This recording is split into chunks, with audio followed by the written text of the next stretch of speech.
Hi, how are you? How are you doing, parents? How are you doing, children? How's your mental health? How are they?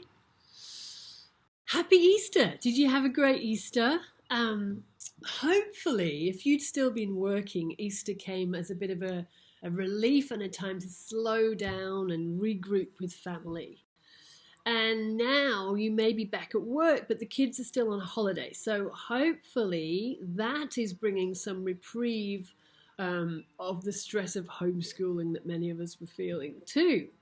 So I'm hoping that we are, as a collective, we are all surrendering a little bit more now into the situation that we're in and maybe sinking into the slowing down of life a little bit more, kind of sinking in, surrendering to it, and accepting a little bit more. And the opportunity that this slowing down and sinking in brings us is something I want to talk about today, briefly.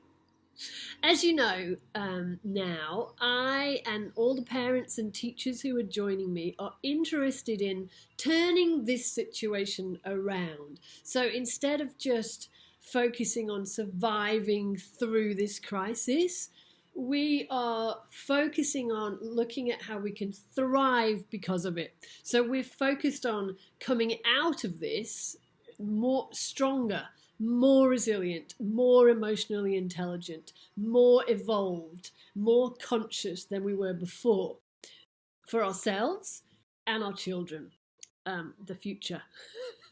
So I'd love to encourage you this week to use this slowing down and settling into this unknown situation. It's still an unknown. Hopefully, it's becoming a bit more familiar, but it's still unknown.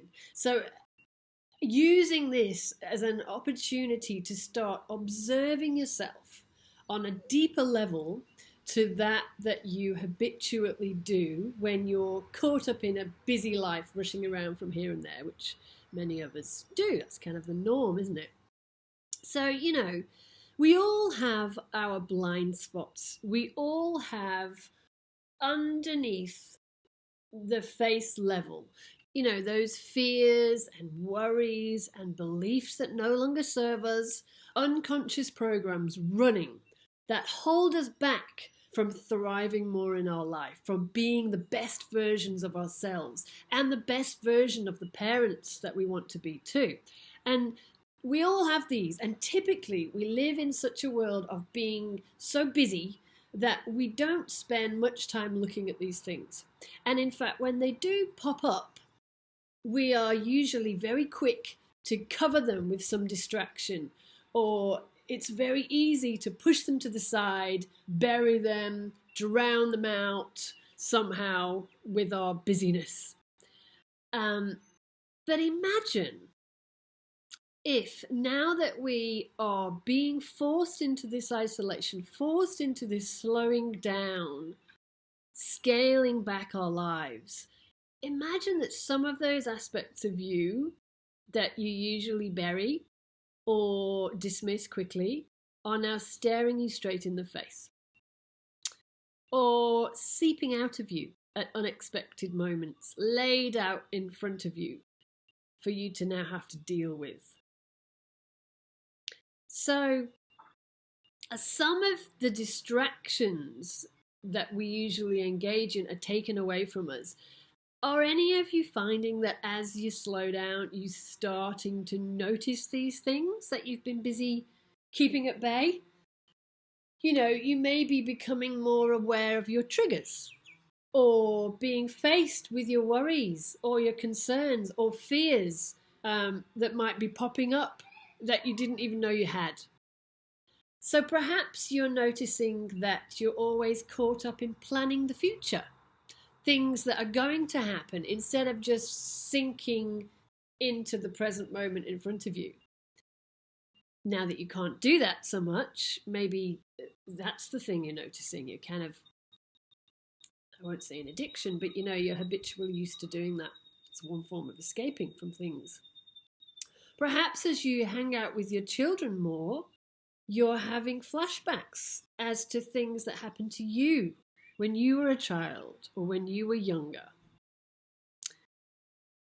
if you are interested in evolving, becoming a better version of yourself, moving towards thriving more in your life for yourself and for your parenting, for your kids,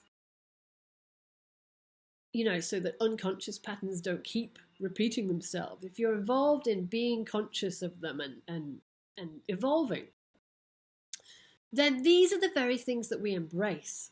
Conditions in which we're uncomfortable, emotions, memories, and thoughts coming up that we're not used to having. Catching ourselves in, reacting in a way that throws us off guard. So the first step of evolving into a better, more thriving version of ourselves is self-awareness. Without knowing where we're currently at in terms of our emotional reactions, healthy thinking, patterns of behavior, how can we start to evolve? We don't have that starting place. We don't have that base.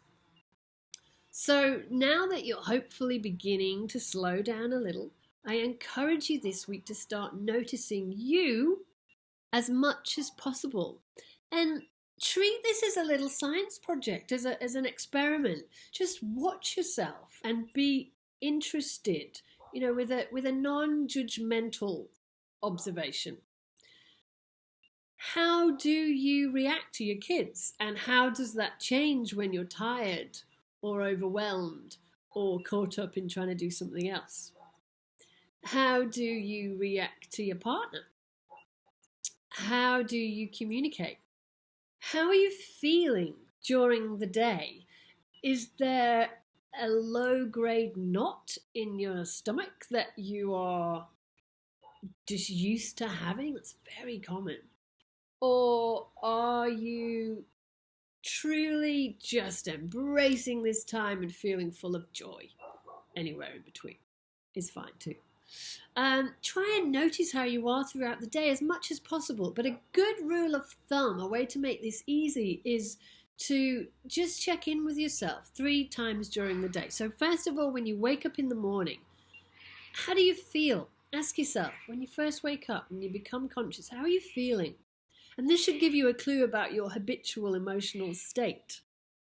And then at lunchtime, stop and ask yourself, how are you going? How are you feeling? What kind of thoughts have you been having? Have you been having all morning?